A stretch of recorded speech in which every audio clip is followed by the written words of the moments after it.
Okay, today's video is going to be super quick and simple. I'm going to take you through a really easy editing process that I use to make my subjects stand out in front of a background and really draw focus to my subjects. It's something that I use a lot in my portrait work, in my wedding work, and it's something that I use when I can't set up an external flash. Normally, to achieve photos like this or like this, you would set up an external flash with a wireless trigger and you would, do real lighting to make your subjects stand out.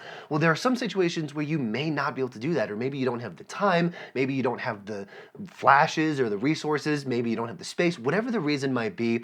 This method is something that you can use to get a similar effect, get the same amount of subject separation without having to use external lighting. And it's a really easy way that you can not only apply to individual photos, you can apply it to a series of photos, you can even create a preset out of this and apply it to all of your photos if you want a consistent look. So let's go ahead and get started.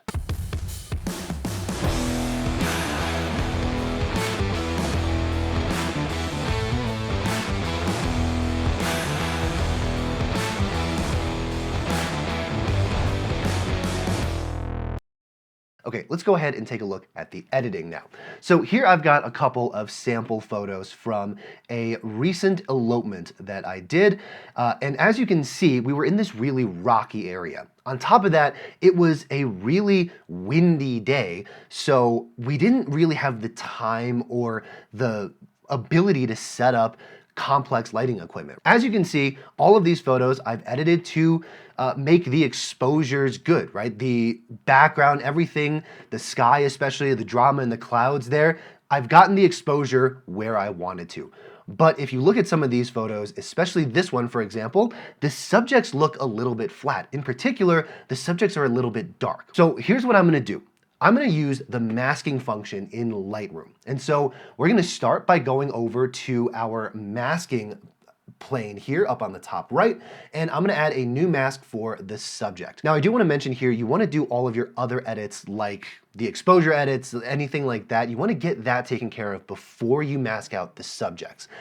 Because what we're essentially gonna be doing here is just pulling exposure up a little bit and bringing up a little bit more natural brightness for our subjects. So now that we've got Lightroom masked out our subjects, usually Lightroom is pretty good at masking out your subjects, but occasionally you may need to do a bit of kind of massaging, if you will, right? So I'm gonna specifically, looking down here at her hand, it's not entirely masked out. So what I can do here, if I need to make any adjustments, is hit Add. I'm gonna select the brush tool here and I can scroll up or down on my mouse, or you can use the bracket keys, left bracket to make your brush smaller, right bracket to make your bracket bigger.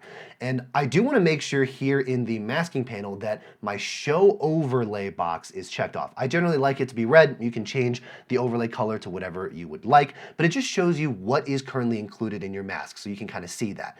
And we're just going to make some refinements here. I'm going to brush over where I want to add to the mask, right? So now I've included the hand. And as you can see, I spilled over the hand a little bit. So what I'm gonna do to remove some of that extra spillage is hold down Option on Mac here. I believe this is Alt on the Windows keyboards, and just remove some of that, right? So I've kind of added a little bit more than I wanted to, and now I'm just going back and removing and refining it. So it's zoomed back out now.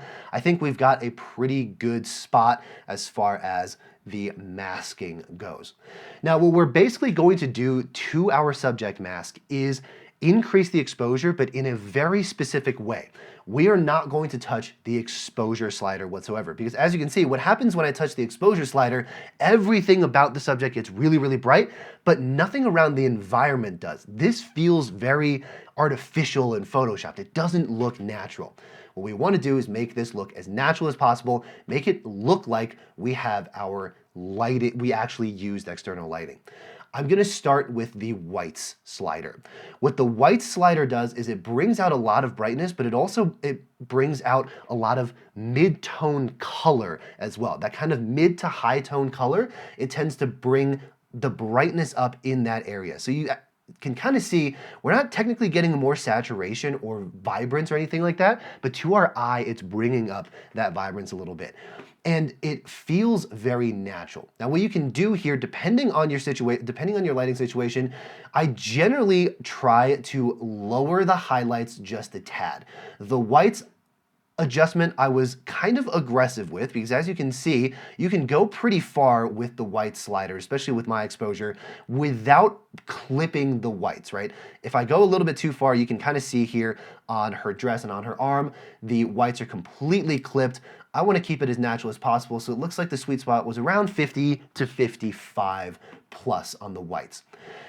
I'm gonna lower my highlights a little bit just to make sure nothing's looking too hot and nothing's too overexposed. And then to bring out a little bit more brightness, I am going to bring up the shadows, right? If you think about what you're doing with a flash, that extra light is going to fill in the brightness in a lot of the darker shadowy areas. So we're compensating that digitally by upping the flash. Now, this is starting to look a little bit artificial and starting to look a little bit too much like I'm artificially making them stand out. So to bring back a little bit more contrast, I am going to bring down the blacks a little bit. And now you can see bringing down the blacks is going to warm up and bring out a lot more of those mid to lower tone colors now as well. So that is pretty much the adjustments in a nutshell. If you take a look at the before and after, there is a ton more there's a lot more pop in my subjects here, and your eye gets really drawn into them without completely separating them from the image and making it look like they have a different exposure. Okay, so that's the mask itself pretty much taken care of. Let's talk about how you can apply this to other photos as well. In this particular mask, I went ahead and added an extra brush. Instead of just using the subject detection in Lightroom. What I want to do, if you want to create a preset or if you want to apply this across the board to multiple photos, what you want to do is make sure you remove, or even before you add any masking refinement to the brush, just have a subject mask selected, right? So basically where you tell Lightroom, all I want you to do is select my subjects. Generally with human people, Lightroom is really, really good at doing that. Even with something non-human like a car or something like that, if there is a clear subject, Lightroom is pretty good at doing that. Now you may have to refine your selection a little bit later on, but what I'm essentially going to do is once I've done my subject mask and I've made all of my exposure adjustments to my mask and I like where everything is sitting, I am going to highlight all of the rest of my photos. I'm going to sync, and instead of checking all of the other, exposure adjustments that I might copy across my entire series, I'm gonna hit check none, and then I'm gonna go over to masking, and I'm just going to select mask 1. Now I'm gonna go ahead and synchronize across all of it. Lightroom is gonna take a few seconds to think and recalibrate those masks. If you have existing masks and you apply this, it's gonna ask you whether or not you want to replace or combine the masks. And generally what I would recommend is that you replace the masks.